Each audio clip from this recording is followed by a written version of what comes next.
Hey guys, welcome back to GameChat. This week, we will be reviewing Bloodborne and Axiom Verge.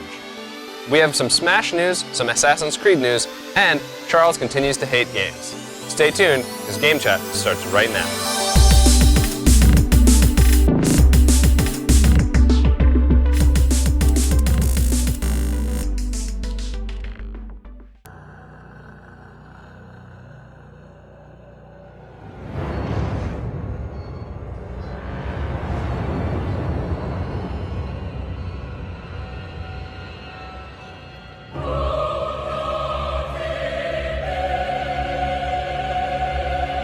From creator Hidetaka Miyazaki and From Software, Bloodborne is an action RPG overflowing with unforgiving, remorseless horror. The game is the hardest game I've ever played in a very long time. This game not only knocks you down in the schoolyard, but kicks you while you're down and takes your lunch money. And that's a good thing. I've been tired of these games that are holding my hand throughout the whole experience, telling me where to go and what to see every step of the way. It's a breath of fresh air from the stink pile of non-finished games that have came out recently. The only bad thing about the game isn't really the designer's fault, it's the loading times. They are ridiculously long, but they aren't that bad enough to knock off points. Peace, y'all.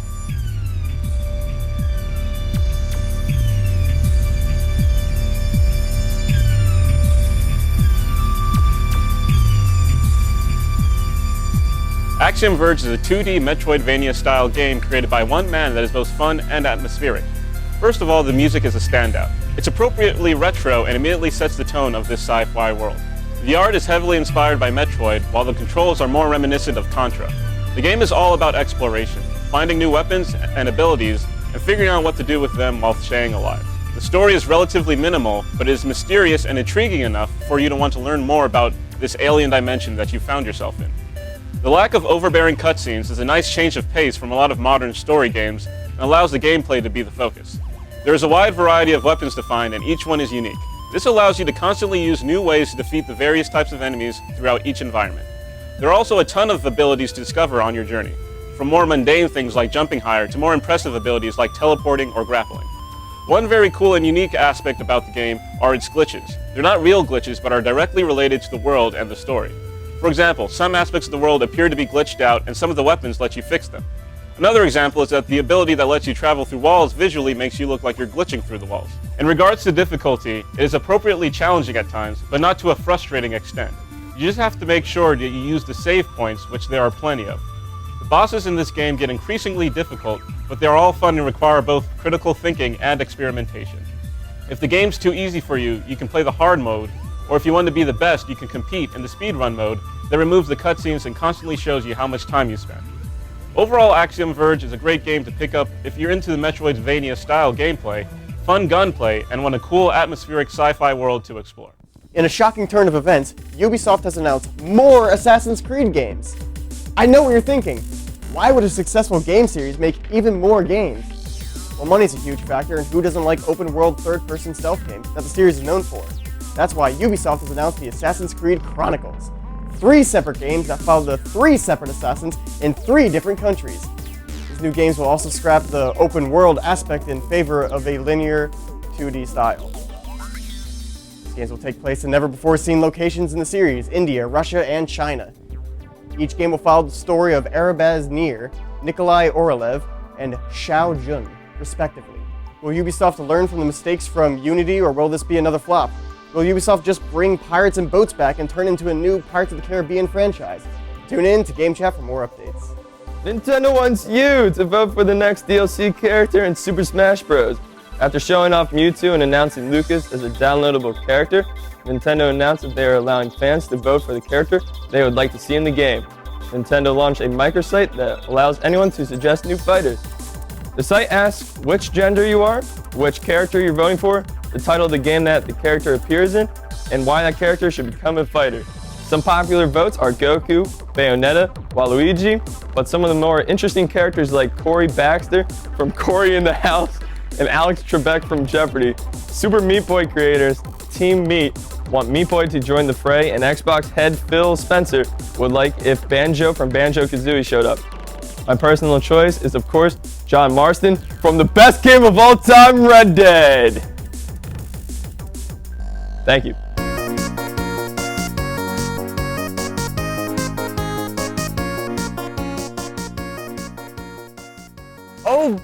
Boy, we sure do have a game this week. I decided to go to my local game store and look in their bargain bin. Now what I found was only $2.99. What a steal, right? Wrong. What I ended up picking up that day was Battleship the video game, based off the movie, based off the board game, based off the World War II massacre, directed by Michael Bay.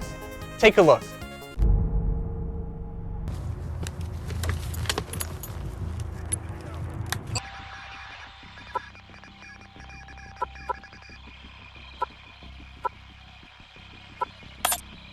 Ready for tasking.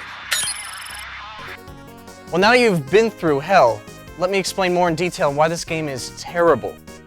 This game has you running around from point A to point B, defusing bombs and enemy spires, and the prompt is just hold square. Go here, hold square. Go there, hold square. And in between all of this are waves of dumb enemies that honestly, I just went through most of the game and headshot everyone no scope 420 from point blank with a pistol. A pistol! Now for the worst part, the tactical battleship RPG simulator that you've all been waiting for. No! Nobody asked for this!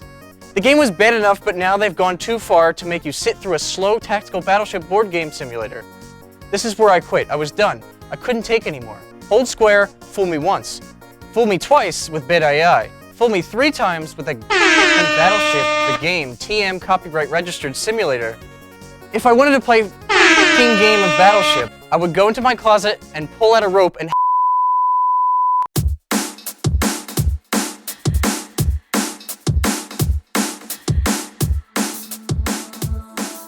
This week on Chat and Games, we're going to be talking about the hardest games that we've ever played.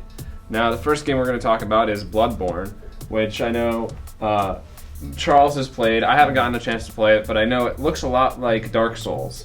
Yeah, if I played Dark Souls, I would probably know more, but it's made by the same developer, and it is really hard. I have to say it's harder than Last of Us Grounded mode, and it's relentless. I didn't want to play like the Dark Souls and Demon Souls game because like it just looked really hard because it is, and they didn't really explain much. And I know the same is the same with Bloodborne. Yeah, they don't explain anything. It's all up for you to find out. That's why I love it.